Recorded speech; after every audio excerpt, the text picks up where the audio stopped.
is Greg from Greg's Whiskey Guide. I hope everyone hearing me well and seeing me well. I have a special guest I will introduce you very soon. Can everyone tell me already if sound is good? Image, I think, I hope it will be better than last time because I removed YouTube because the live stream on YouTube was slowing down my computer. I know the connection is not super okay. I'm still working on better lighting. But yeah, for now, I hope sound and image is okay, if everyone can tell me. Anyway, I'm going to introduce very soon my special guest. And who is my special guest? Ta-ta-ta. There you go. Hi, Jason. How you doing? Hey, how are you doing, I hope. Oh, so Daniel is here. Hi, Daniel. So I look like Casper the Ghost. Okay, maybe because I changed the lighting. And I don't know. I set up a few things behind. I hope everyone can see a bit books about art. Because I'm crazy about American painting, but also, of course, my American whiskey collection. Okay, nobody cares about art. No problem. I'm kidding. And of course, sorry, it starts bad. Damned. I wanted to do a special welcome to Jason with a whiskey can that you can also do some tabla with it. Little bongo. So yeah. Yeah. So please, Jason, before I say anything, can you introduce yourself to maybe who doesn't know you? I know everybody knows you now. You're a big channel, but also wanted a few for 1 or 2 minutes you to explain to us and to me, because I know you for a very short time. What's the connection between the mash and the drum, please? So my name is Jason C. Jason Calori is my full name. I run the Mash and Drum Whiskey Review channel on YouTube. Primarily focused on American whiskeys, bourbons. I do pepper in some Scotch, some Irish whiskeys, some Canadian as well every now and again. So the Mash and Drum, when I first created it, a little less than 2 years ago, I wanted to have a little bit of a different name than just something with bourbon in it, because I did want to focus on some other whiskeys rather than just bourbon. So the mash I used because basically when you make a mash for a whiskey, and then the drum is because I've been playing drums for the better part of about 28 years. There you go. I wanted to combine my love of whiskey and drumming into the channel name, so it's the Mash and Drum. Plus I've been to England and Ireland, and they have some fun bars called the Fife and Drum and the Pipe and Drum. Oh. And I thought that would have been cool to like use the mash combination with that to create the name of the channel. So right, fantastic. And do you speak about what you do in music in your videos, early videos, or no? Or you have a different channel for music, or? No, I mean, I talk a little bit about my drumming on my live streams. Everybody knows I'm a drummer, but mostly I talk about the whiskey. So did you have a band before that, or? I did. I was in a few bands back when I lived in New York. Right now I live in Ohio. So when I was in New York, I was in for the better part of, high school, college, even a little bit after. I was in about 3 or 4 different bands. And do you have a favorite style of music, or? I would say probably progressive. I like the time changes, and I like the offbeats and trying to orchestrate a certain amount of drum fills, and it's very. If you ever listen to Rush, or if you ever listen to bands like that, Dream Theater, that type of progression. What's your take on modern progressive metal? I like it a lot. The only thing is, I would say some of the bands that are doing it today, I feel like the ones that are doing it right are the ones that can implement a different time signature into a song, and you don't really notice it. And then you have bands that do it, also implement a different time signature, which just seems like it's like stuck in there, just shoved in there just to do it. So I think the ones that are doing it right is when you don't notice it and you could still kind of tap your foot even to an off time signature rather than stopping and saying, oh, what just happened? Okay. Hi, we have in the chat, so we have, wow, big names coming in now. Everyone is big name, but we have Donna Pass, we have Daniel from Whiskey Throttle, and now we have Luna Aaron, the one and only, and we have Whiskey Jason. So 2 Jasons on board, right? Yes, I've spoken to Whiskey Jason a couple times. Great guy. Yeah. And Luna too. Luna, Luna and we're gonna do a live. Yeah, we're going to do a live as well with Jason. I just received his wonderful samples. And we have Guillaume, which is a visit, is there. Guillaume, who provided me some samples we're going to try tonight, and we're going to try also another time. Guillaume is a great G2VM, sorry guys. He's a great US whiskeys collector. I think he collects only that. Yep. So he has much more knowledge than me about it, and of course yourself. And I also invited you because for me, along with Chris from Liquor Hound, you're among the 2 best, or among the 2 very best reviewers for me, who comes from blogging and not video blogging, because you put things into context. You have a very interesting information editing. And then very quick, very nice montage, we say in French, editing. So you go to the essential infos, essential opinions about the bottlings, rundowns, etc. And you also give a price point. So you cover basically a lot of things regarding to bourbons, but also rye whiskeys and other types of whiskeys as well. I didn't see many of your Scotch video, but I know you do some.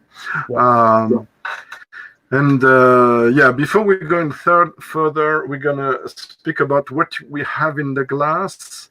I poured myself something before we start. We're gonna do a Weller rundown, but I poured myself a Nictus sour mash, which leads you to my first question, which is we're not going to do a story of American whiskey here because it will be way too long and maybe bore people. But if we could summarize in a few sentences, I just looked a bit before that. Would you agree of the thing that may be bourbon whiskey and moreover American whiskeys from the USA starts around the 18th century, or officially, let's say, I have the date, the Nictus date, because it's not the same distillery, of course, but they state 1753. But I'm wondering if there is an official date you might give to the viewers of the first official bottling in the US. You can tell maybe the first official bottling. Wow. Yeah, you would have to go back to, I think, a little bit past the early 1800s is when that happened. Yeah. So before me, yeah. Nictus, that was called Schenk or Bon Berger. Yeah, right?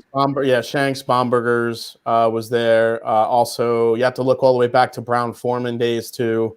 One of the earlier bottlings. They were actually the first distillery to put their whiskey into glass bottles with marketing on them and labeling. So Brown Forman is very world renowned for that. And you could see that history if you ever go to Kentucky. You could kind of walk through how that whole process goes. I would like to go so much. Cheers to everyone watching, to you, Jason, and to American whiskeys and American people, by the way. Yeah, absolutely. American whiskey, the history of American whiskey has a lot of, it's interesting. There's a lot of success. There's a lot of failure. There's a lot of crime. There's a lot of, there's a lot of course we get into the government with prohibition and how that all happened. So the American whiskey category has a long-winded history of like I mentioned, all these different types of aspects to it. But when it comes down to it, Hi, Peter. You kind of break up with American whiskey into.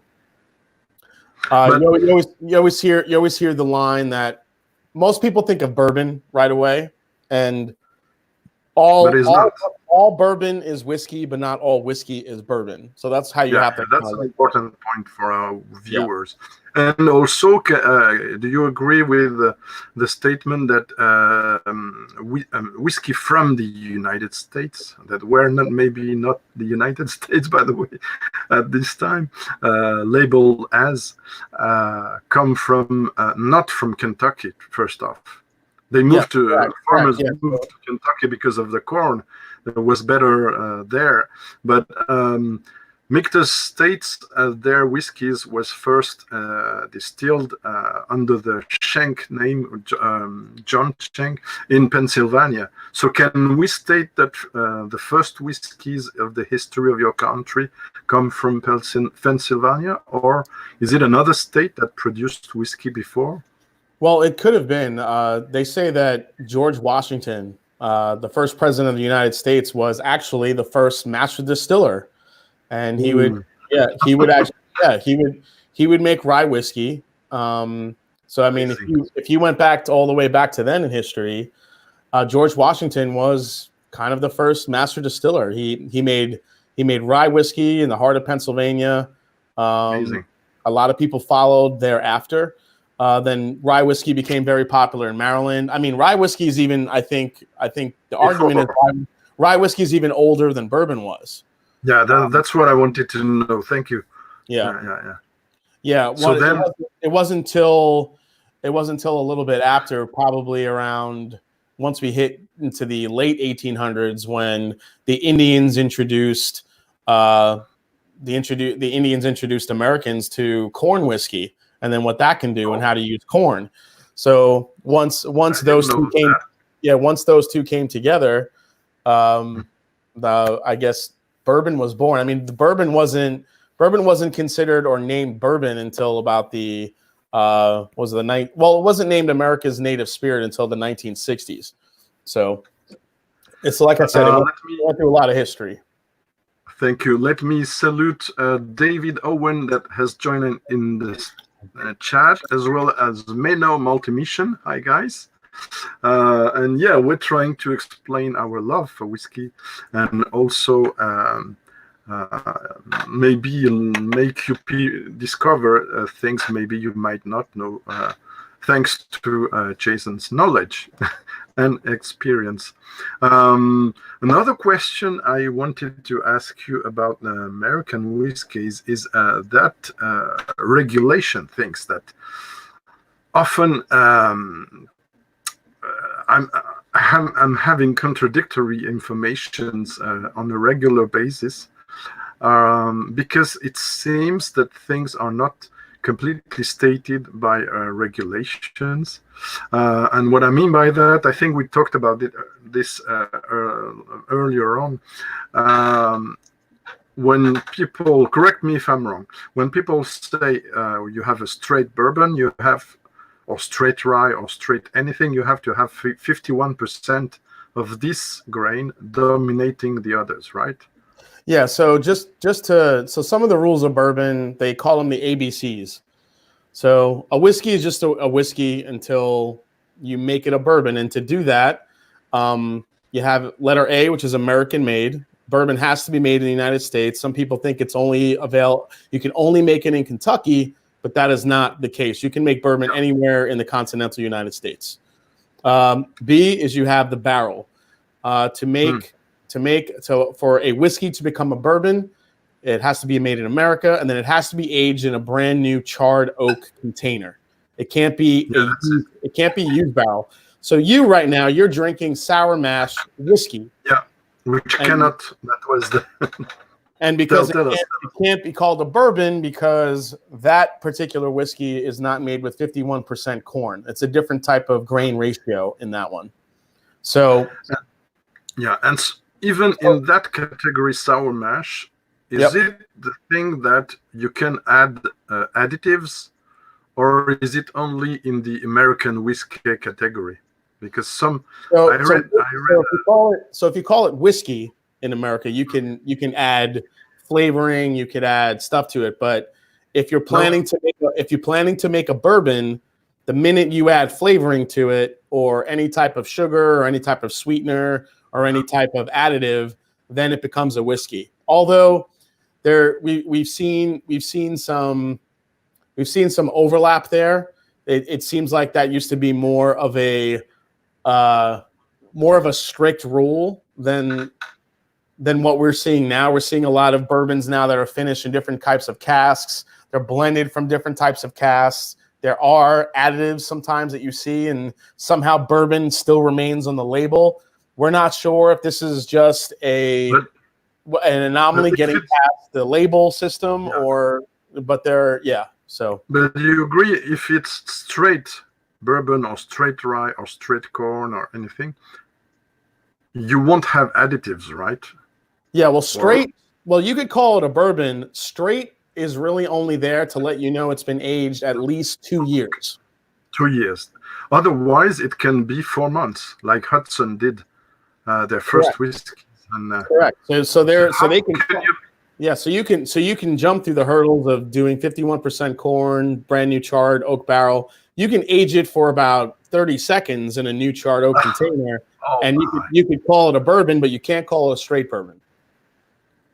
Guillaume is teasing us with Kentucky All. I have never tried that. Whiskey. Jason mentioned sour mash is not a category. Yeah, of course. He's right. Sour mash has to do with the process. So James C. Crow from the Old Crow Distillery, way back when, he developed the sour mash system as a way to keep flavor consistency in a whiskey, and a bourbon in particular. Interesting. And there's something I tell my readers for a long time. I hope I'm not wrong on that. The Western, what we call the Western movie style, Jason, would you say which period of time it covers? Does it usually cover the arrival of the bourbon category, or is it supposed to be before, in your opinion? When I'm talking about not the spaghettis, but the classical American movies, because I'm going to explain you why I say that. Because often you see a very dark liquid in a shot, and people are drinking this. But correct me if I'm wrong, in that time there was no aging, right? So normally, if it's illicit stills, most of the time, the liquid should have been transparent, right? New make, or what you call white dog in the US. Correct. So it's a historical mistake, right, in the movies. Well, I mean, the Western movies are generally from the mid 1800s, like supposed to take place. Oh.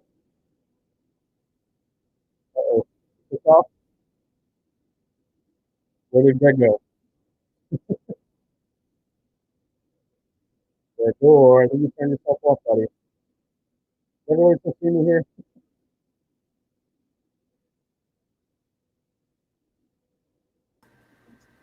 Hey, you're back.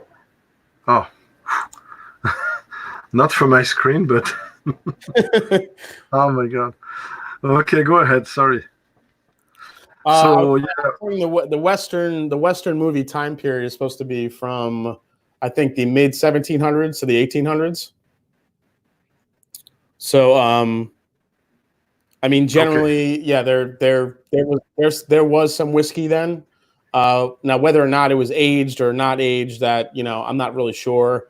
Elijah Craig was supposed to be the father of bourbon. Yeah, so can we give? I know it's a tough question, even for Scottish whiskey that I know better, mind you. Yeah. So can we give a decade maybe, or which we sure that the whiskeys from the US were aged in barrels, or we can't? What do the whiskey writers Well, say? yeah, there's a lot of arguments with that notion. Elijah Craig is who's called the father of bourbon. The story Okay. goes that he was supposed to have been the first one that put his because way back when you had too much grain, you had an overabundance of grain. If you had really good a really good season that year with your corn, if you had too much to store or too much to grow, too much to store, one way to store it was to turn it into whiskey. So what they would do is they would distill it and hold on to it. But so the story goes is that Elijah Craig, now there's a couple different versions of the story, but Elijah Craig supposedly what happened is he used to also store fish and pickles in barrels as well. So hope not in the same barrels. So the story goes is that he needed somewhere to store his whiskey. So the idea is to empty out the fish and pickles out of his barrels, and in order to do that, he charred the inside of it. He burned the inside of the barrel to get rid of that fish or pickle smell. And so that's how it started, you would say. Well, that's one of the many. Yeah, that's one of the many stories. Okay. Thanks to Jason in the chat that gives us. Let me highlight this. There likely was no inventor of bourbon which developed it to present form into the late 19th century. Thank you. And also he says the Wild West, I think he talks about the movies, were from about 1830 to 1920. Yeah, I think you're right on this. Interesting. And also the single malt category is very recent, right? Yeah, so American single malts, while it's not looked upon as anything, there are some amazing American single malts, but I don't think there's enough there yet to pull people away from what you're getting out of Scotland. So. Yeah, the first one I knew was introduced to me in 2007. I don't know if it was the first single malt brand at that time, and it was the St. George from Alameda single malt from California. And when I visited John Glazer for a training course of blending, he made me try several things. It was a basis of discussion about different kinds of whiskey. And he made me try I think it was a 3 years old. And at that time, the bottles were very tall, not like they do now, dumpy bottles. And it was very amazing spirit, I have to say. I have also to state it was more like an eau de vie, a fruit eau de vie than really a single malt, in my opinion, about taste. But it was very good. It was a lot of orange flavors in it. It was very good. And that's actually a typical flavor profile with some of the American single malts. They are very fruity, usually pretty lemony, orangey. Some of them come in a little bit more. I think the terroir comes into a big presence in some of the American single malts. I feel like the further you go out west, the more malty it gets, whereas east it tends to be a little bit sweeter. So I think it just really depends on where you're getting the single malt from. Oh, Donna says something interesting. I don't know if you agree. A lot of US called single malt only 51 malted barley, really. Correct. So Woodford Reserve, who is a big producer here, owned by Foreman. Got it. And I find it nice. Straight malt. Yeah, that's for sure. So that's their straight malt whiskey. And Chris Morris told it to me, so it's not a question of hiding anything. And it was an experiment. Besides that, I found more interesting than the Masters Collection previous one. They were a complete mess for me, but Yeah, I mean, I'm a big fan. I'm a big fan of some of the American single malts. I think Westland is doing some great stuff. There you go. Yeah, Westland is doing some great single malts. Stranahan's out in Colorado. You have Virginia. You have Virginia Distilling Company making some really outstanding single malts. I mean, I'm trying to go down the list here of what I have. Wanderback out in Washington doing some amazing single malts. So there's some really good brands out there. Hi, Jason.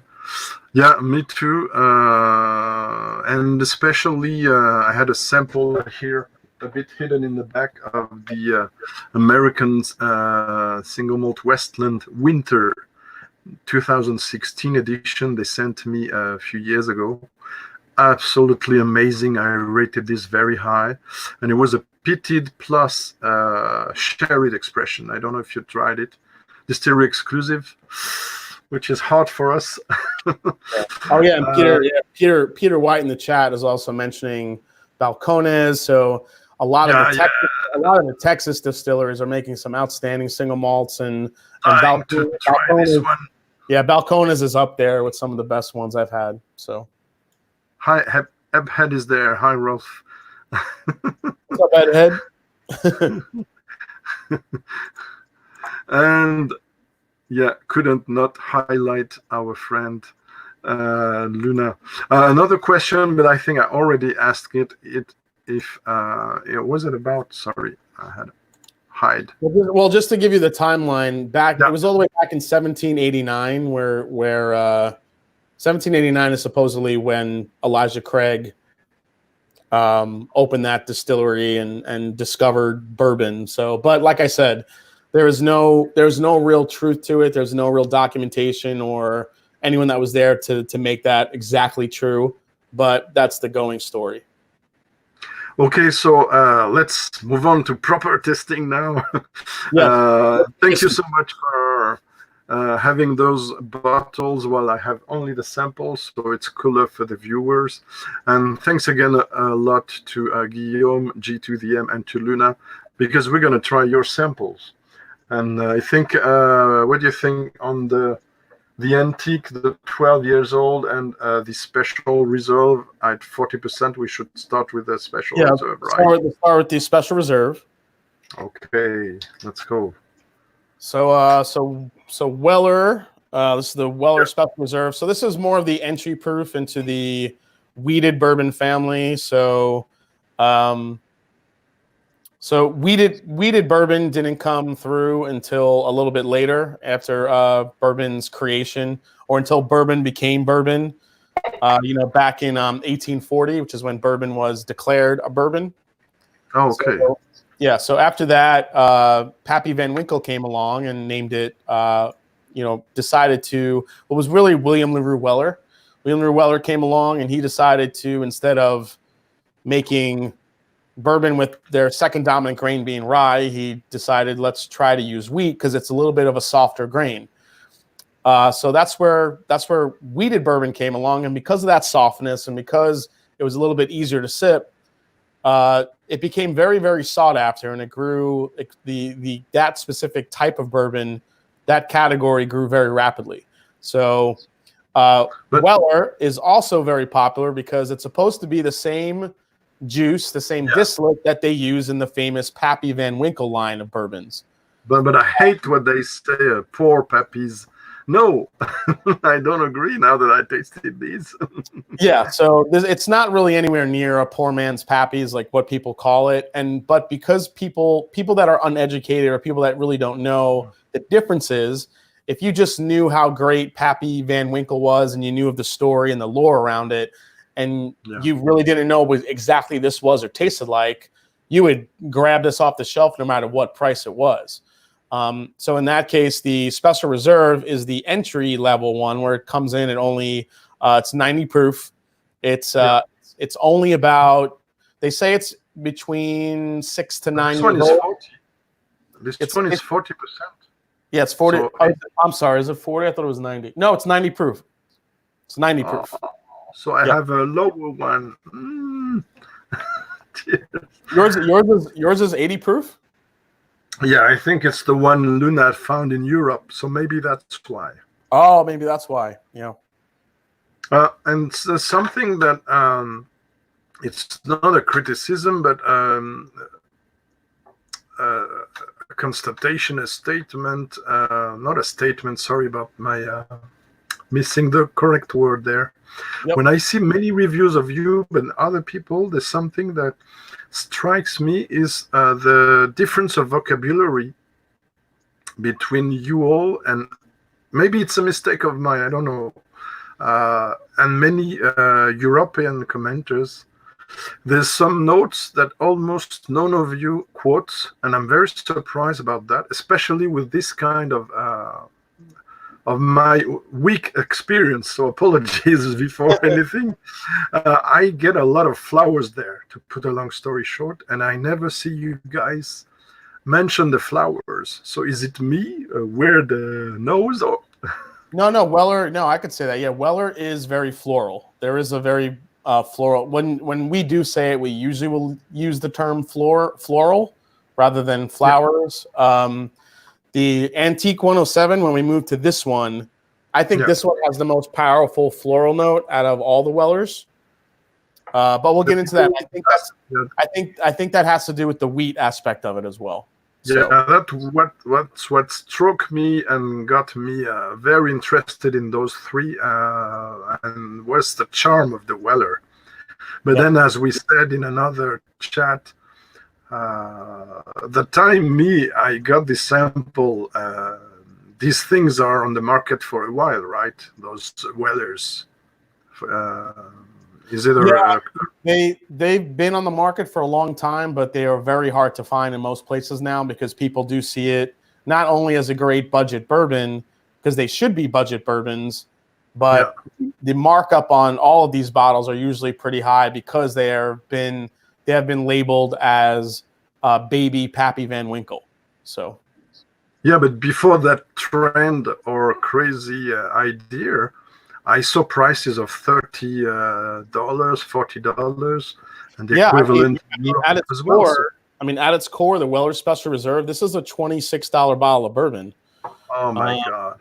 Weller Antique. Just up until recently was only about $35, $36, but it is now $50. So do you know how many? The 12, which was not very available in France. And Guillaume in the chat told me it was around 45 euros here, so maybe around $40. Yeah, so yeah, in the beginning, Weller 12, Weller 12 was only about a $40, $45, $50 at the highest bourbon. Now they're retailing in stores upwards of $200 and more expensive each. And do you know La Maison du Whisky, which is the main seller here, importer and whiskey seller, like, you know, the Whiskey Exchange for our viewers in UK, they ask for it 990 euros, which is around $1,000 maybe. Silly. And that is it's completely silly, and it's not worth nearly that much. It is 12 years old. If you look at the market now in bourbon, how crazy it is and what people are spending on bourbon.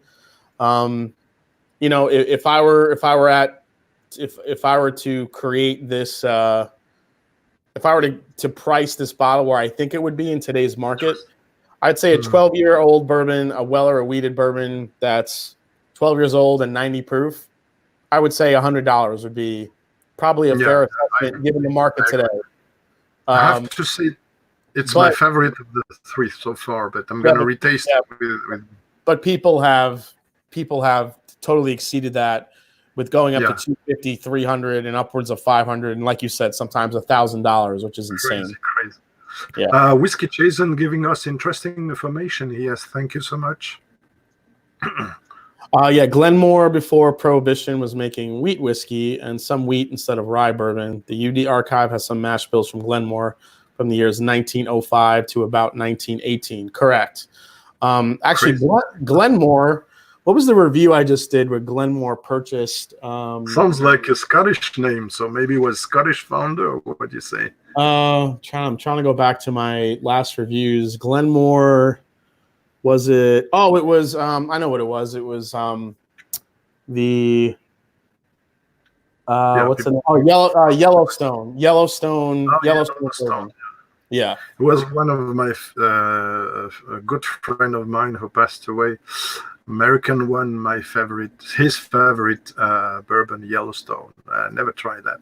Yeah, Honestly. Yellowstone switched hands many times. It was Limestone Distilling Company who was doing it, Limestone Branch, and they were acquired differently over the years, and then it shifted to the Beams. So two of the Beam brothers kind of bought that out, and then it was acquired by Glenmore. So yeah, there have been so much. I mean, if you go through the histories of set of bourbons, a lot of them cross paths. Some bought others, some acquired others. There's a lot of overlap. Even they say, what was it? Oscar Pepper, James C. Crow developed the sour mash technique. Some people say he really didn't do it. There was somebody before him that did it. So there's a lot of different variations of stories when you go back into the history of it. Okay. What do you think on the nose? Do you have those? I would say kind of Parma violets, or am I dreaming or something like that? Yeah. Weller's always been very floral. It's very rose to me. Very. And the caramel, the tasted blind. If I didn't have tried this before, I would struggle to say it's a bourbon between us, because I don't get the caramel as loud and the oak as loud. In this one, at least I would say, as in other offers. It's a lot more lighter, and I'm not sure what you're really getting on that 80 proof, because 10 proof points at that from 80 to 90. It's a bit weak. It does make a big difference. So.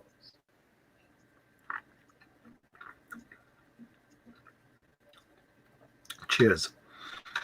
Cheers. Wow. Yeah, but it is very floral. It's very caramel. It's very vanilla. I got a rose note now. Yeah, because the rose flower note. Yeah, and I get that on the 90 proof one too. I get a little hint of a rose as well. And this is a note which makes me a bit skeptic or confused.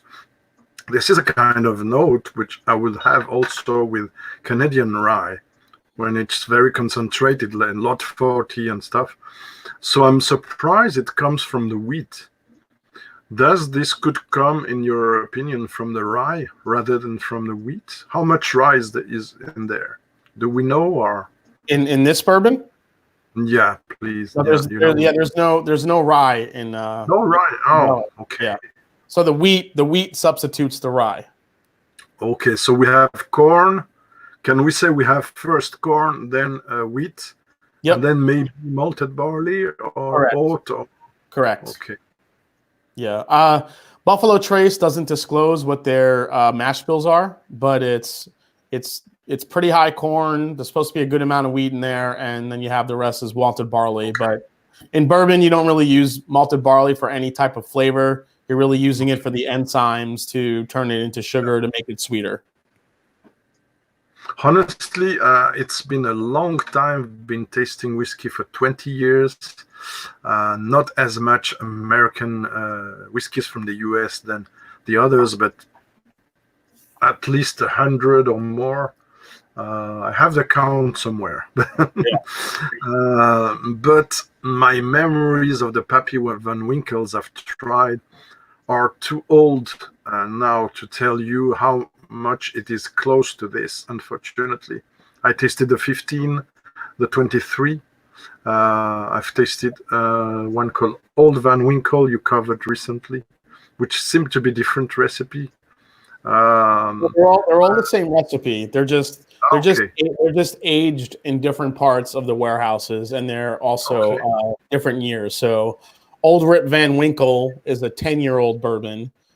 Then they have the Van Winkle Reserve, which is a 12-year bourbon. And then you get into the Pappy Van Winkles, which is 15, 20, and 23 years old. My God, Whiskey Jason is so knowledgeable. He gives us a bunch of information. Thank you so much. So yeah, lovely whiskey. Adds in the 1800s up and around for wheat whiskey and white wheat whiskey were very common. Many such brands were made in Kentucky, Tennessee, Maryland. Yes. I believe the first bourbon ad was in 1821, and that was published in Paris, Kentucky in 1821. There's a Paris in Kentucky as well. Yes, not Paris, only Texas. Yeah, 1821 was the first published bourbon ad. Was in 1821. Interesting. Thank you, Whiskey Jason.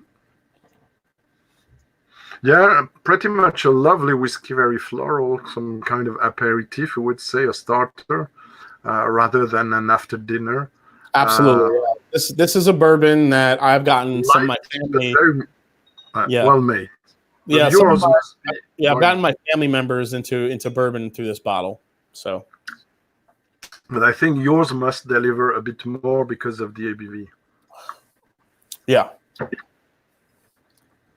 It also makes a great mixer, actually, too. The Weller Special Reserve. If you're making cocktails, it really holds up nicely in cocktails. So, would you say in an old fashioned or? Yeah, old fashions. Even some rye based whiskey cocktails like Manhattans. It definitely stands. I love Manhattan. Yeah. And mint julep. Oh, mint julep, yes. Oh my God! Do I have you want to go to the antique? I have the 12, and I have the. It's not a regular antique, mind you. It's a single barrel select for La Maison du Whisky. So all right, so that's a store pick. Okay. Yeah, 53.5 for France, 2018. All right, so let's go to the Weller 12 then, because that's the same ABV. Yeah. We're climbing progressively. Yes, moving quite along. And Guillaume says the best one is the William LaRue Weller. But I had it only once a long time ago, so I don't remember much. But honestly, when I prepared a topic for my website about Buffalo Trace, which is a distillery I like a lot, I was very amazed that as for some Irish whiskies, by the way, distilleries, how many brands can a single distillery can produce? And for people who are not very used to it, like us Europeans, except Guillaume, which is a die-hard fan of hardcore fan of American whiskey, sometimes we have to look at the characters down the bottles to say, oh, is it the same distillery? So I quote, I think, around 23 or 25 brands just for Buffalo Trace, which is crazy. If you think of Scottish whiskies, it's much easier to Yeah, even more than Buffalo Trace, Heaven Hill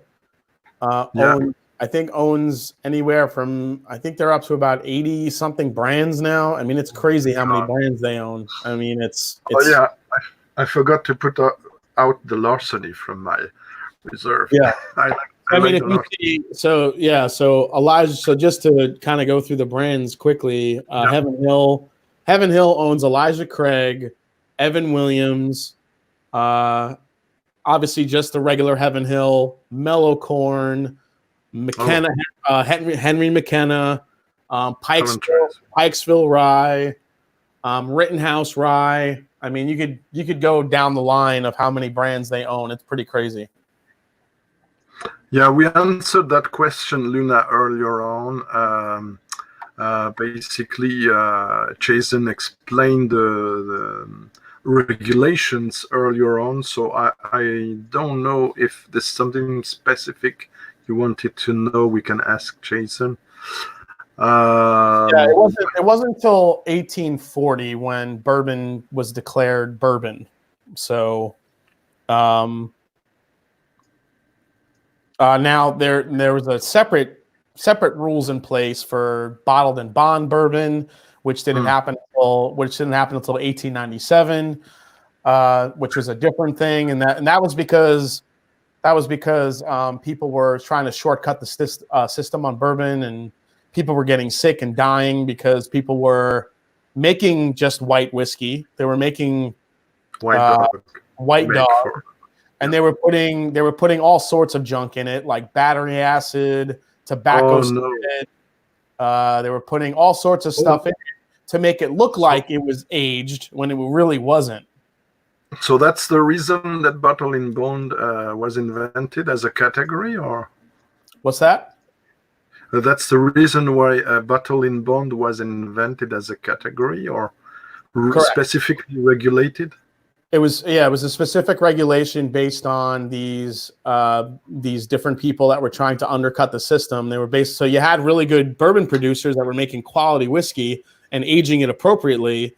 And then because there was no regulation for it, you had this group of people that were trying to shortcut this system. They were just making white whiskey and pouring battery acid into it. And they called it the rot gut drink. That's what it was for, because people were drinking it and people were dying. Because basically what happened is the people that were actually making good whiskey, they were undercutting. Their prices were getting undercut, but at the same time, people were also getting killed drinking this stuff.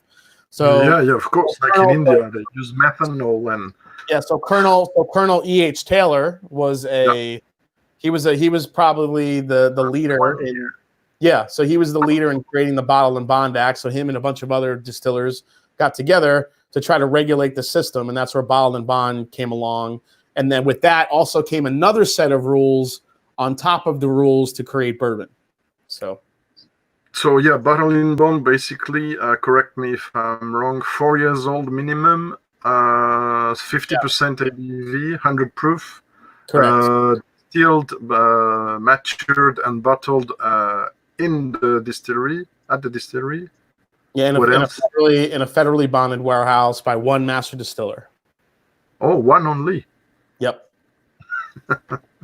Okay, it's to avoid mixes of different maybe distilleries. Yeah, it's basically to promote quality in a bourbon. You know where it's coming from. So it's basically about transparency. But would you say, because here we don't have access to this in Europe, and it's very hard to see reviews of for all you guys from the US, and often it's good reviews.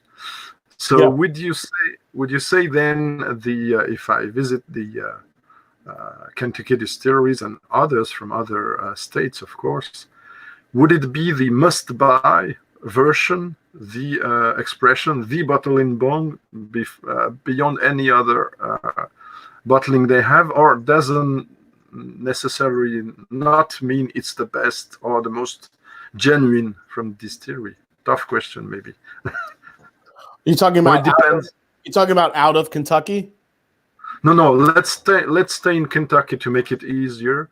Okay. If I visit a distillery, whatever it is, it's a generality. Sorry. Would you say if I visit a distillery, there is the shelves here after the distillery visit, and I want to buy a typical great bottling from the distillery, should I go mandatorily to the bottle in bond one because it's going to be better or more genuine, or is it just a category and it doesn't mean it's the best each time? What's your take on this? So the thing with Bottle and Bond is, I think when Bottle and Bond was first designated, you had to put the exact age and some of the other information on the tax stamp that went over the bottle.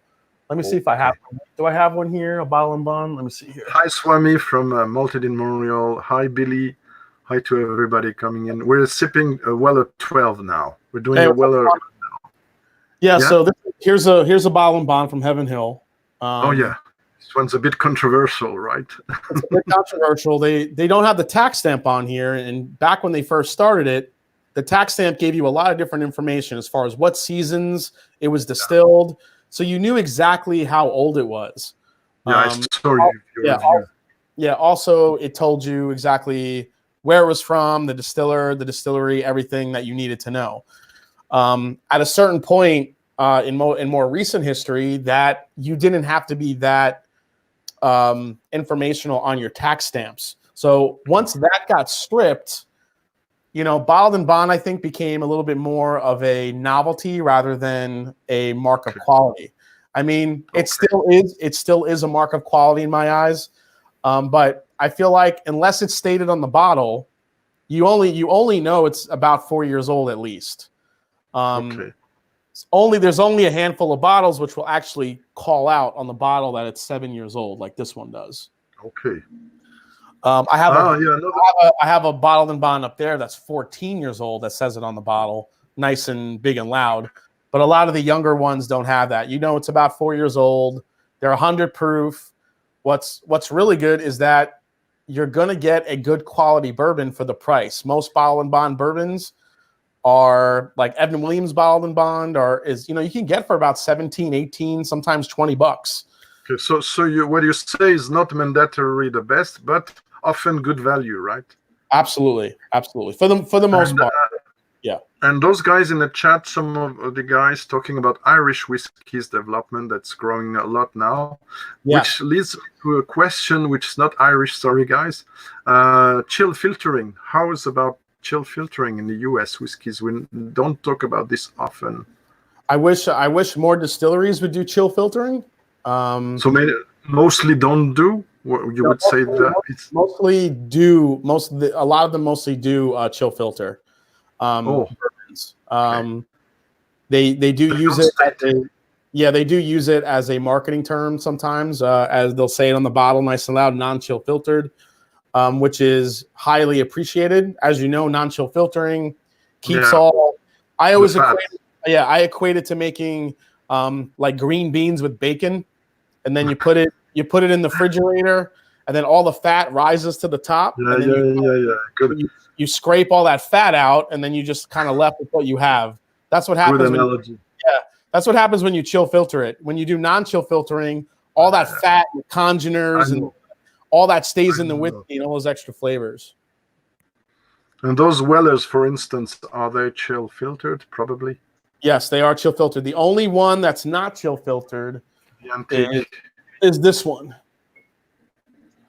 which is the Weller Full Proof. Ooh, which I will die to try. Yeah, but no way. This is the only Weller in the lineup that is non-chill filtered. All the rest are chill filtered. And I love those very old-fashioned labels. I know they have changed over the years, but I love those very old-style labels from Weller's. Yeah. Yes, Luna's correct. The fat in the whiskey is not as yucky as the one from the bacon. Cheers, Luna. Yeah. So this, so the Weller Full Proof, I will say for what they're selling it for on the secondary, upwards of $400 or $500, it's not worth it.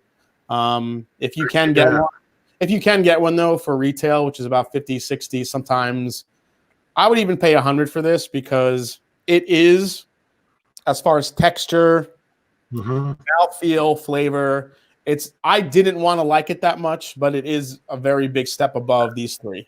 Yeah, I saw your rundown. I loved it. It was very interesting. Your video about Wellers. And I see divided opinions in the chat about this Full Proof, but I haven't tried it.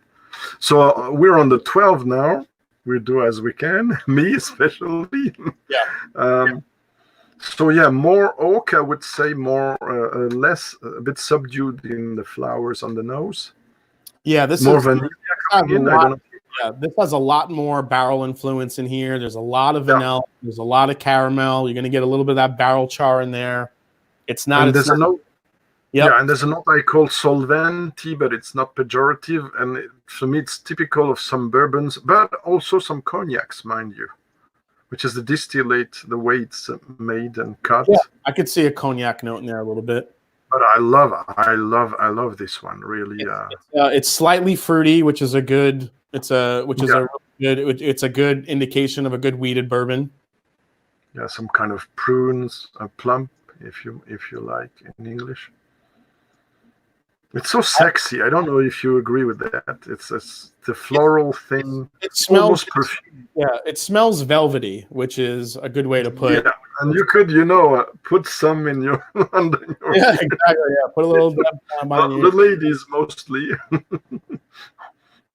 Cheers.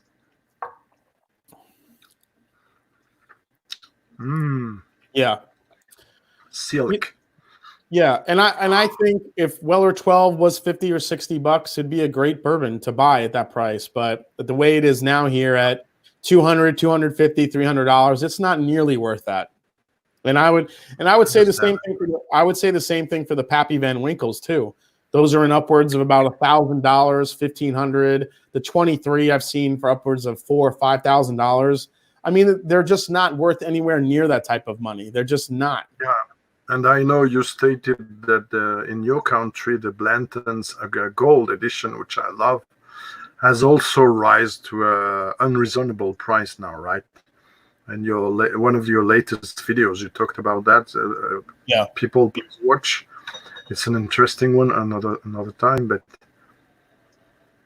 yeah, it's mellowed. It's nice. It's not as stellar as the first taste. The first time I had it, I opened the sample, but it's very good. I like it a lot, and there's the balance also that impresses me, Jason.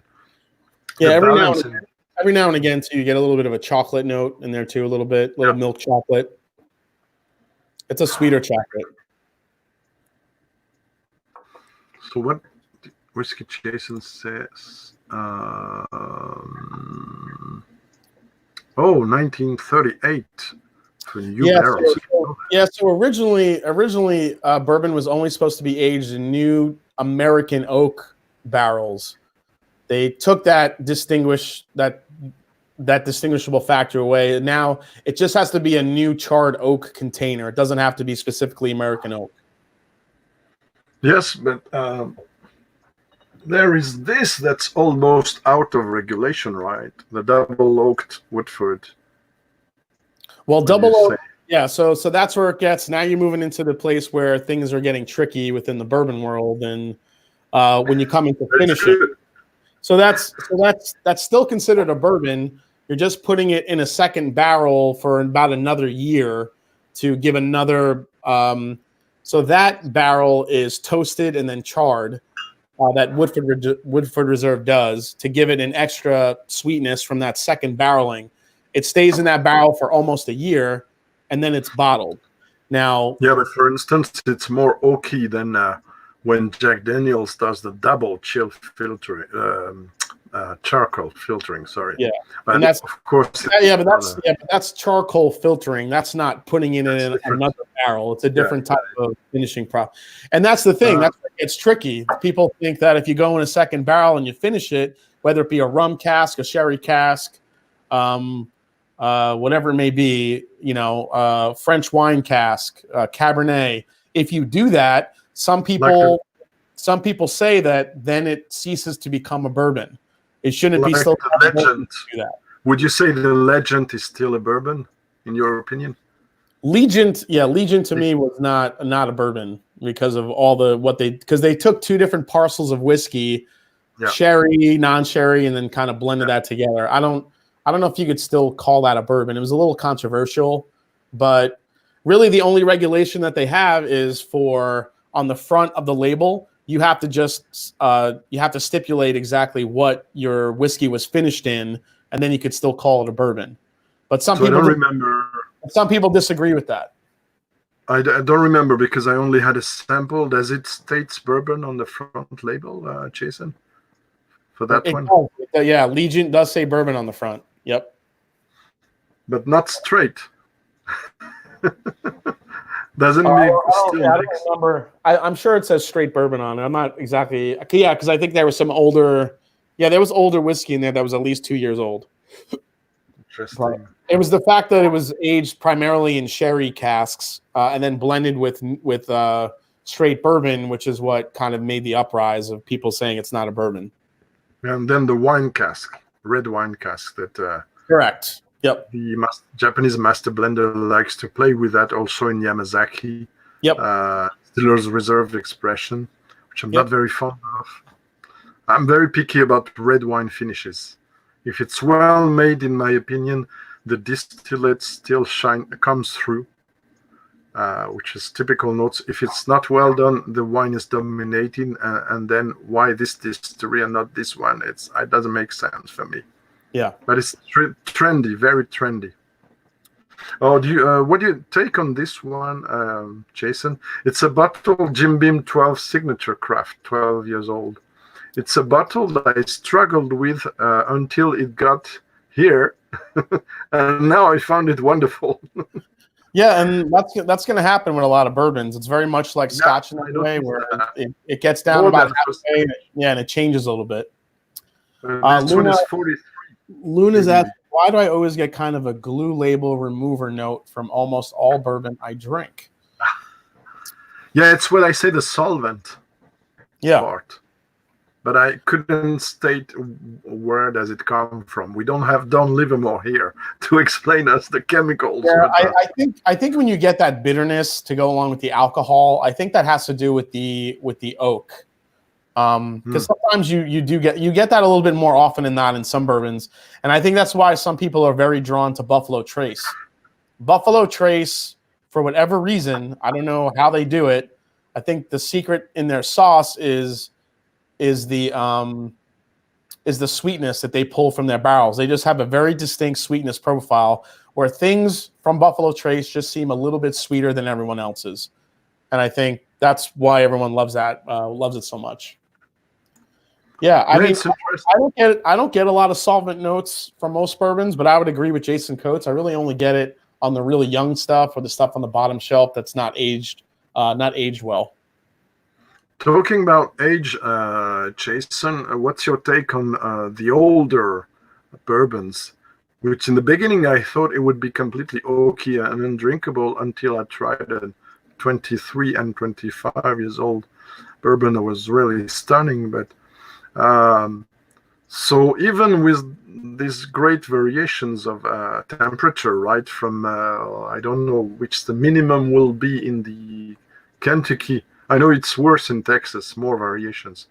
Yeah. Let's say, would you say 10 degrees, we're talking Celsius, sorry, to 40 maximum in Kentucky or in the warehouses? Or is there more?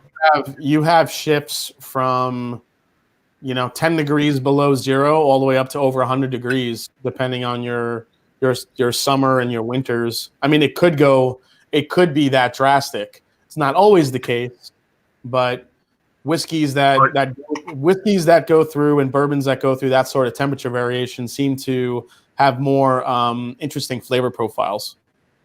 But thank you. What strikes me then is the 20 plus bourbons or rye is still getting kind of sweet and maybe smoother than you could expect. Yeah, a lot of factors play into that. Like if you take, Heaven Hill is one example. I do not enjoy Heaven Hill's older age stuff. They're going in the barrel at 125 proof, which is pretty much the highest you can go into a barrel. So they're maxing that out. They're going in the barrel 125.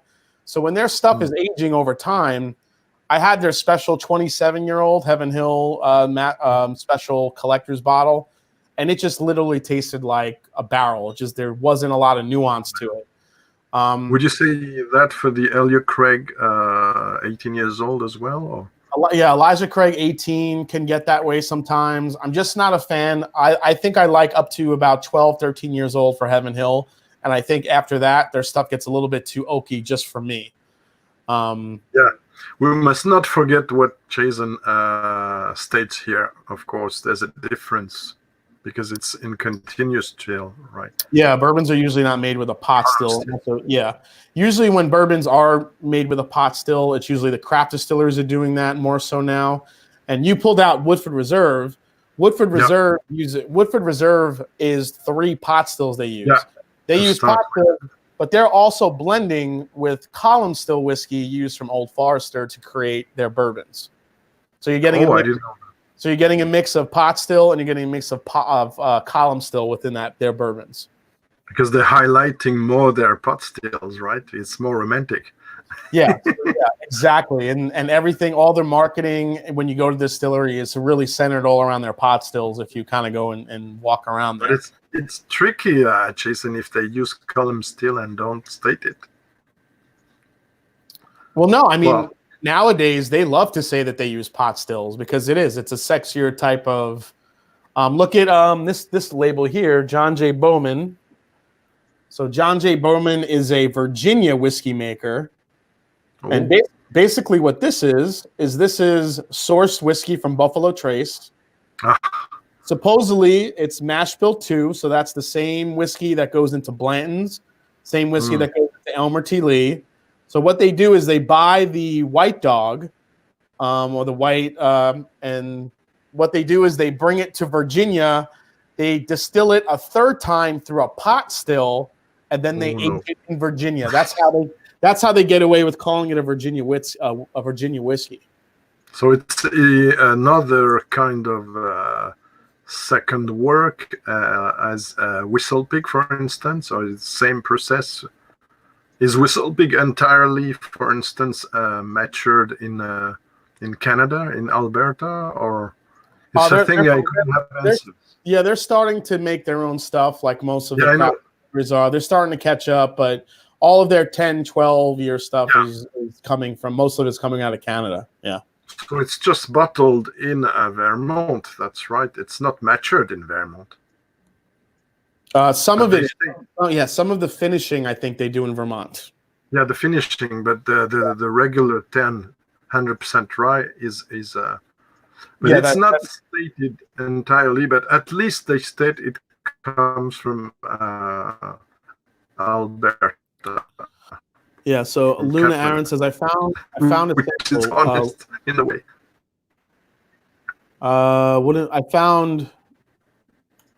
Luna Aaron said, I found a sample Woodinville pot distilled, but I think it should mean pot distilled. So is that possible? Yeah, Woodinville does use pot stills. Ooh. Lots of, is it a new distillery or? Yeah, that is a new distillery in Washington. Well, fairly new. They've been around since the early 2000s, but they've been doing some incredible. They've been making some incredible whiskeys. I love what pot stills do to a bourbon. It just gives it, especially when it's a smaller pot still, it makes it creamier. It gives it a little bit of a bite to it, and I like that type of flavor profile. Well, that's what I like with the Woodford straight malt. I was very surprised. It's got a kind of satisfying both Scotch lovers and bourbon lovers. Yeah. Except the hardcore ones that would like only one kind of a direction, maybe. Yeah. So yeah, I like those. Yeah, sorry. No, go ahead. I like this one. There's a kind of walks now in the finish, in the dried extract, which is surprises me, sorry. I get some walks, strangely. We're not in Kleinish, mind you. Yeah, in a lot of Buffalo Trace products, I get a toasted pecans, and I definitely get that on Weller as well. Okay, so I take my sample from Guillaume should be different a bit from your Weller Antique, right? Yeah, but you should still get the floral notes in 107, depending. So we can definitely pour that and try that. What's the ABV of yours, please? NT comes in at 107 proof. So is it 53.5? 53.5, correct. Oh, so I'm surprised they've chosen the... And yeah, so this is a single barrel? Yep. So how many would you say there is in yours, in the regular one? Do you have an idea? Or? How many what? How many... Barrels. I have no idea. I don't know how many barrels they use to batch to make their wells. I wouldn't know offhand. I mean, it could be... There's no... That's the thing. There's no distinction for that. For what when you batch them together, you could use 2 barrels. You can use 500. It really doesn't matter. I don't know if people can see the color with my bad camera. No, it's not very. Yeah. Yeah. Rather. I'll put them on. Yeah, it's like that. For me, it's the same. Okay, cheers, Jason, and again, I enjoy your company and also all the guys commenting.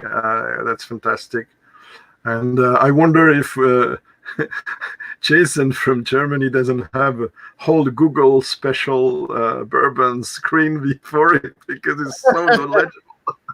Yeah, he's definitely he's checking the knowledge. Yeah, I know he likes to do that. That's cool. Yeah. No, I always appreciate another bourbon nerd. Wow, this is richer, right? The ABV, obviously, but yeah, the ABV is going to make it richer, but I feel like antique is definitely a little bit more floral as well too. Yeah, I agree. And then maybe a more complex bouquet than the 12 and the special reserve. I feel. Yeah, absolutely. The proof definitely helps. So yeah, I don't get the precise rose note I had, but more heady flowers bouquet. I mean diverse flowers. Yep. I think there's a lot more. It's almost like burnt brown sugars in the antique a little bit, at least in my bottle. But they do vary. I will say though, the batching and the 107s, even though they are batched for consistency, you can get some really funky bottles. Some can be definitely better than others. It just depends. This is warming, very spicy. But Yeah. I know La Maison de Whisky likes to pick very spicy stuff. I recently came across this, which attracts me on the shelves. You don't see it, but here it says 60 years anniversary of La Maison de Whisky. Yeah, see, so it's different. We talked about the famous man Elijah Craig earlier. Yeah, and it says privately selected barrel from stocks of Elijah Craig.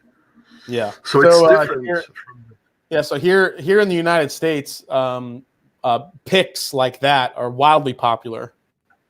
Yeah. Yeah, you have. But I don't have the regular one to compare, so I might buy it to do the face-to-face someday. But yeah, Luna Aaron is actually trying that Woodinville. Yeah, it's really good stuff. Woodinville, they're making great whiskey. But I don't know where she got it because here we cannot find this again. Yeah, Woodinville isn't pretty well distributed even in the United States yet, so I doubt it'd make it to your neck of the woods. So just as of yet. Interesting, but still, I would state maybe I prefer the nose than the palate because the palate a lot of people say that about the antique. It's very true. But I haven't added water yet, so I will. Oh yeah, definitely do that. What's your take on water? On water, diluting a bit your bourbons. I don't see many people do that. I only really do it to the higher proof bourbons. Okay. I feel like when you do it to the ones that are 90 and below, it really kind of kills it. Any flavor it has. I love doing it to the higher proof bourbons and seeing what it does. I just did a review for the latest Booker's bourbon to see what it would do. It definitely kind of leveled out the sweetness and it dulled down the rye spice a little bit, made it a little bit easier to drink. And I think that's the beauty of barrel proof bourbons.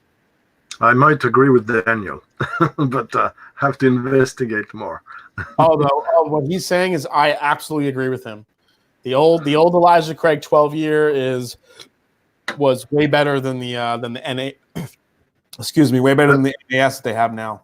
Absolutely.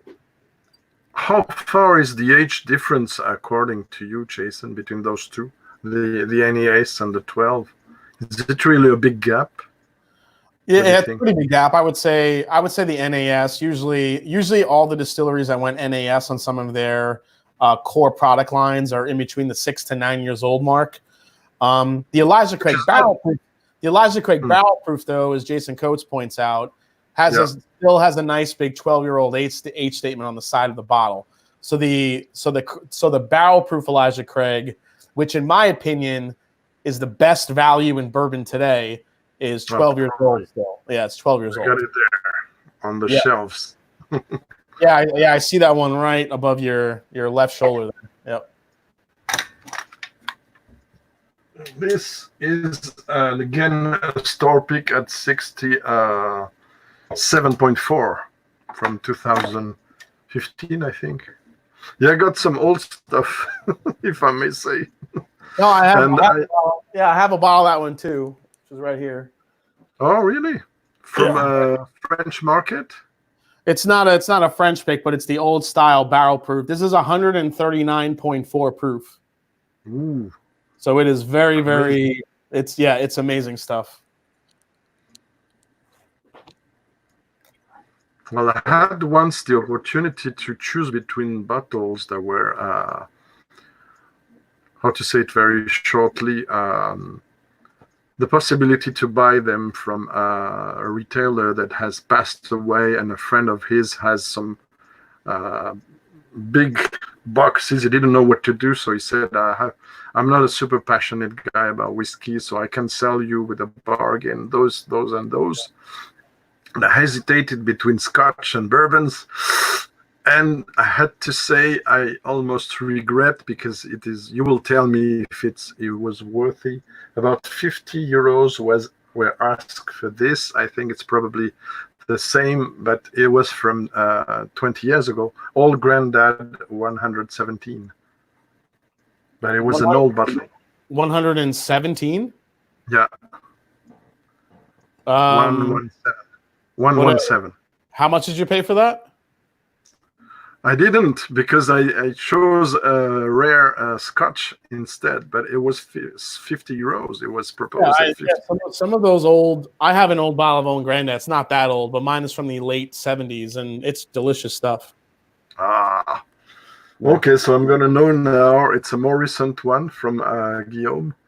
We might try after.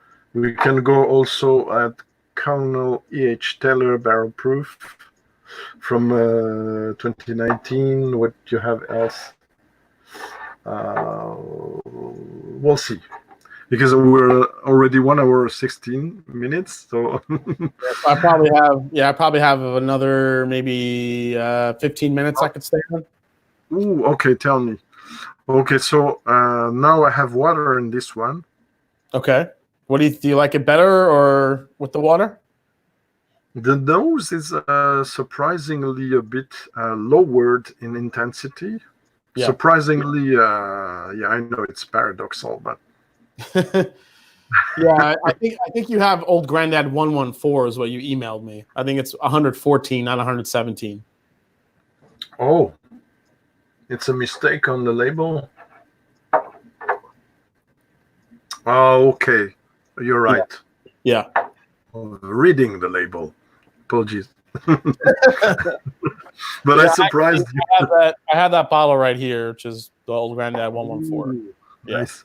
It's so old-fashioned, very 70s. Okay, yeah, this is up there. This is up there with one of my best values in bourbon as well. I'm actually working on a video right now to call out my favorite the best values in bourbon that I think are out there. Would you suggest it could go well, Jason, after this one? Yeah, because you are going up in proof. You can either this one or the Colonel Taylor Barrel Proof will go great after that 107. So just depends on where you want to go. Flavor-wise, it's what you think is interesting in the experience tonight. I'm relying on you. You know what? I would say stay in the Buffalo Trace family and go to the Barrel Proof. I think you'll really enjoy it. The Colonel Taylor Barrel Proof. Let's do that. We could finish off. Finish it off there. Yeah. So like most Colonel Taylors, these are non-age statement, but they do say they could be anywhere between 7 to 10 years old, depending. Okay. I'm gonna change my glass. These are batch; they're not single barrels. The barrel proofs, at least. Just finishing this one, I liked it's smoother with water, but it has lost some kind of character, typically Weller. So I'm not sure it's a good idea to put water in this one.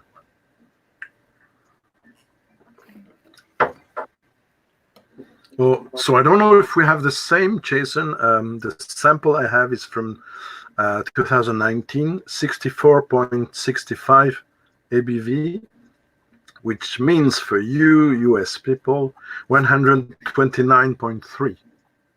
All right, so the one I have is the 129.7, so we're close. Okay.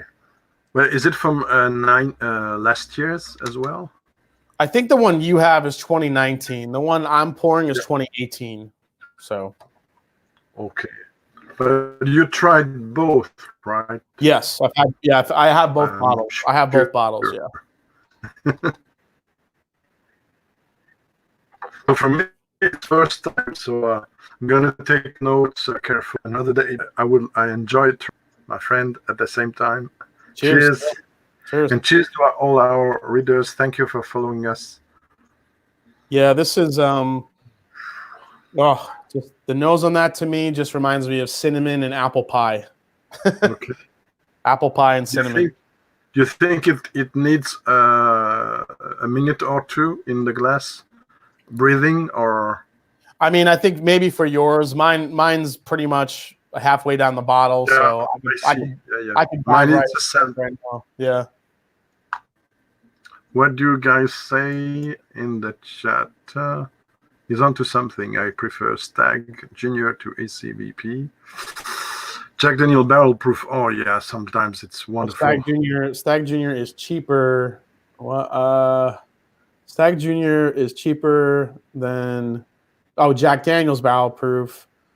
Booker's and and Stag Junior is cheaper, and JDBP, Booker's, and WT Rare Breed are half the price. Yeah, definitely. But those Colonel Teller, I tried only one, which was reduced to, I don't remember, 46 or 40 something, and it was already very good.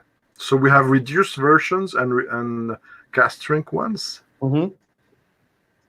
Yeah, Stag Junior, the last two batches they've done, batch 12 and batch 13, have been absolutely amazing bourbons. And it wasn't always like that when they first released them, because they were just, all you would feel is the proof and the heat to it. It would need a lot of water just to like get it down. Whereas I tried only one. I tried only one, and I think it was for 2016, something like that. I find it good, but very oaky, honestly. But I still have a sample of the George T. Stag sent by Guillaume again to try another time, probably. Yeah. Well, we're in a different territory. I'm talking Stag Junior. Okay. Not George T. Stag. Yeah, Stag Junior is younger, so more affordable as well. Yeah, I mean, it is more affordable, but it is still, just like most Buffalo products, it's hard to find. Yeah.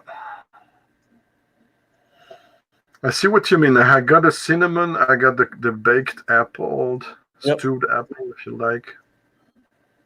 It's different, though, from the Wellers, right? Yeah. So this has rye in it. So this is a traditional. Oh, that's it. This is a traditional corn, rye, and malted barley mash bill. Okay.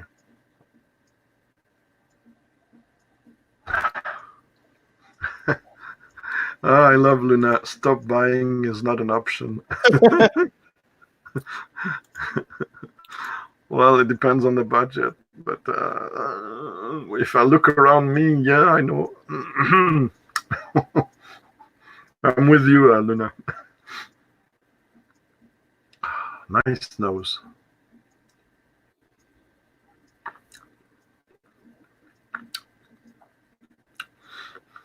Wow. Do you believe me? A lot of flavor, huh? Do you believe me if I tell you the ABV of this one, which is way higher than the Weller Antique, doesn't feel to me like as strong as the previous one?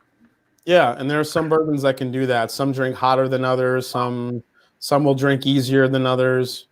Amazing. Yeah, it depends. Sometimes the alcohol gets replaced by sweetness.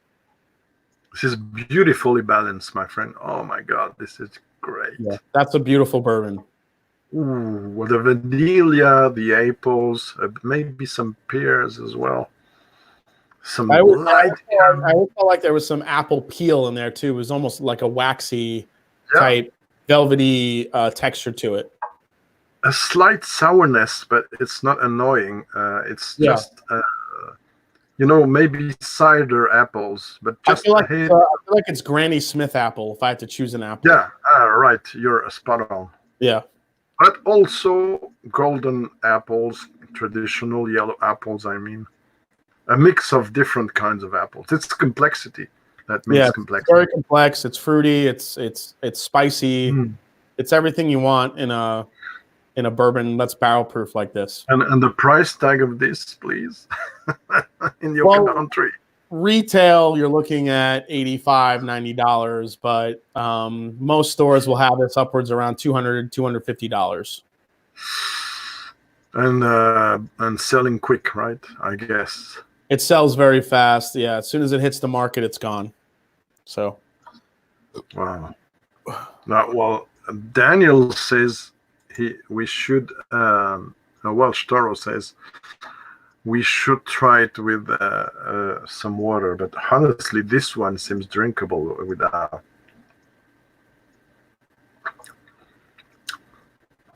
Very complex. My own opinion is that all these massive proof bourbons need to water to civilize them. They're just too tight, hot, and sippable, not drinkable. Full proof, they need some water to open it up. Yeah, and I think that's true of most barrel proof bourbons. I think a lot of mistakes that people do too is as soon as they pour it, they dive right in. A whiskey, especially a bourbon at high proof, just like this one, if it's sitting in the neck like this, that has to sit in the glass a good 15, 20 minutes. You got to let it open up before you dive in. Let some of those flavors expand a little bit. Take small sips, right? Jason, take small sips, drink responsibly, not lucking out like a cowboy. Yeah, of course that too. Honestly, me I'm very picky, and I like to dilute the whiskeys to see what's going on. For this one, I don't need it. I will do it for the sake of the experience, but I don't need it in terms I can bear it on the palate. I'm surprised. Maybe because we had some before. Yeah, I just put a drop of water in here just to see what it does, because I don't remember what it does to this one. But it's lovely. And honestly, I wasn't expecting that profile, that apple's profile. It's lovely. Yeah, it's beautiful. It's a beautiful bourbon. One of my favorites. This was my bourbon of the year in 2018. Oh. So the water actually brings the apple and cinnamon out more. Yeah, on the nose already. I agree. Yeah, it's really apple pie now, which is just delicious. Mm-hmm. Well, one of my best memories, I went only one time in the United States, Jason, and it was in 2002 for a painting exhibition of mine when I was doing more painting than now, in the East Coast. And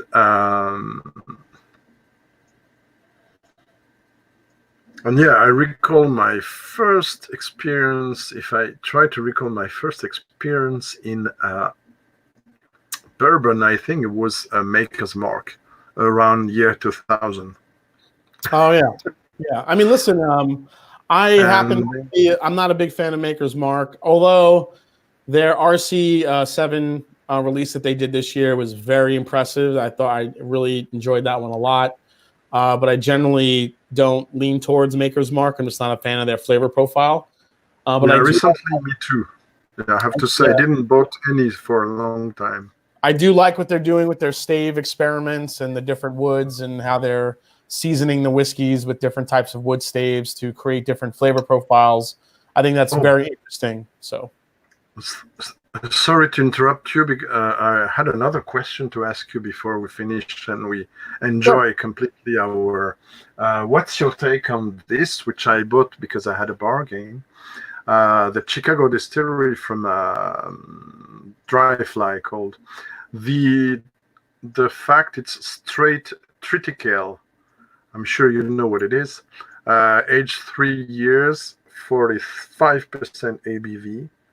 Again, it's a bottle I really struggled with in the opening, and now it begins to behave much more interestingly. So Triticale is a hybrid of, for people who don't know, wheat and rye, if I'm not mistaken. Let me check again. Yeah, wheat and rye. So I don't know what's your take on this one, on this kind of bottles, I mean. So that's a blend of bourbon and rye, you said? No, it's a straight Triticale, so the hybrid of wheat and rye. Oh, okay. I can't say I've had that one. If I'm not mistaken. Yeah, wheat and rye, and it's a craft distillery. Yeah. From Washington State. Yeah. So it's interesting. At the first sips, I was a bit put off because it's a strange combination, wheat and rye, and then the corn. But now it starts to be more interesting as I went very much into rye last year with the Canadians, but also, some Americans, such as Few Spirits. I like their rye. Yeah. I need to try now the Pikesville. Many people talking about it. Pikesville, yeah. Pikesville is one of my favorite go-to rye whiskeys. You too. Mm. Yep. So I got to try that one. It's about 6 or 7 years. It's 6 years old, 110 proof. It's very sweet. It's very sweet. It's very creamy. It's a really good rye whiskey. I would also tell you if you could get your hands on one of the Michter's, you were drinking the sour mash, but the Michter's barrel strength rye is probably my favorite rye in the world. I love that. Yeah. It was one of my whiskeys of the year when I met Dan, the new master distiller in Whiskey Life Paris last year, and he poured me that, but I couldn't find the same bottle. Yeah. So I don't know if there's an echo. I don't know if it's on your side. Because I shut down completely YouTube, and that's why I have no echo and no freezing of the screen, which is great. And I will do that now each time. Yep. Yeah, so last thing you could say, well, we're finishing this as you are asked somewhere else, if I understood well. What would you advise people who are a bit new to bourbon if they want to go to something a bit more flavorful than the 45, 47 ABV, and they want good value bourbon that they're sure to find everywhere? Would you pick up 3 bottles, for instance, you think? Yeah, if I was gonna kind of speculate. Yeah, if I was going to lean people towards a specific, like the starter bourbons to go into, I don't know. There's so many now that can. I mean, if you want to stay in that 90 proof range, just a regular Elijah Craig that you called out at 94 proof is a great option to drink. You have Woodford Reserve is a really good starter bourbon too. It's 90.4 proof. It's very balanced. It's easy to drink. And for the barrel proofs, for barrel proofs, your favorite of the moment, let's say. Elijah Craig barrel proof easily is my favorite. Well, the bottle of Wow, I cannot say. Yeah, the bottle of Wow. Yeah. But I like this. I had left for a while. The straight from the barrel Blantons. Oh yeah, some of those are delicious. Yeah. And mine is from 2015. Four Roses Small Batch Select, which is 104 proof, non-chill filtered. That's about $60. Russell's Reserve single barrels. And very nice. And Old Forester 1920. Those are probably my big go-tos right now. And they're also for the most part readily available and high value. And would you add also some MGPs? Because Guillaume offered me a Smooth Ambler 7 years old that I found very nice. Yeah, 49. Anything from Smooth Ambler, MGP are always really good choices. They just make fantastic bourbons. Some of the Joseph Magnus. I mean, those are a little bit higher priced, but those are really good. Would you still recommend the Contradiction from Smooth Ambler since they dropped 46? I was not a fan of the Contradiction at all. Okay. Yeah. Okay. One last maybe tip for people to choose your bourbon, avoiding maybe some uninteresting marketing stuff. Yeah, I mean, there's always a thing to be careful with special marketing words when it comes to, especially craft whiskeys. When they say handcrafted, it doesn't always mean it's really handcrafted. When you see very old or very rare, it's not really that old or that rare. Those are just marketing terms as well. Like I said. Yeah, the things you want to look for on a good bourbon is the age, and if there's no age on it, you want to make sure it says straight on it. You know it's at least 2 years old. Bottled in bond is actually a really good way to get into a value bourbon that you know is at least 4 years old. It's going to have some age to it. But you have to go to the distillery, right, or to some American stores. You cannot get them in Europe, for instance. You can't get them in Europe. This thing is I don't know what's readily available in Europe, but I mean, Michter's is a great selection to start off with, whether it be the bourbon, the rye. Those are great selections. If you can get those in Europe, those are always great to start with. They're a little bit lower. Unfortunately, in France, we didn't get the toasted barrel many people are talking about, so I have no idea if it was good or. Yeah, the toasted rye is a special bottle of rye whiskey. The toasted bourbon I like, but I think their 10 years really where their bourbon shines. But yeah, really good stuff. Any of the upper echelon Wild Turkey stuff, which is kind of easy to get, I would always recommend Wild Turkey. They're just high value, great quality. You're getting bourbon in there that's at least 6, 8, 9 years old most of the time. So those are always good stuff. And, you could find those for about 26, 30. Even the rare breed barrel proof is about $40, which is a great value. So. Fantastic. Thank you. All right. Shall we wrap up there if you're busy? You don't want to. I'm ready to run. Yeah, I appreciate you having me. I appreciate you having me on, Greg. We've talked. I appreciate a lot to have you, and I hope maybe another time to go further in exploration. Bourbon journey. Thank you so much, Jason. Thank you for your kindness. Thank you, everyone on the chat. I hope you enjoyed the bit in-depth history in a way when we were with important contributions from Whiskey Jason, for instance, and other people. In Germany you have scandalous prices, man. Cheaper than in France, so we gotta be in contact. Thank you so much, Jason, once again. All right. Thank you so much. I will add your after the show. I know everyone knows you, but the link to your channel.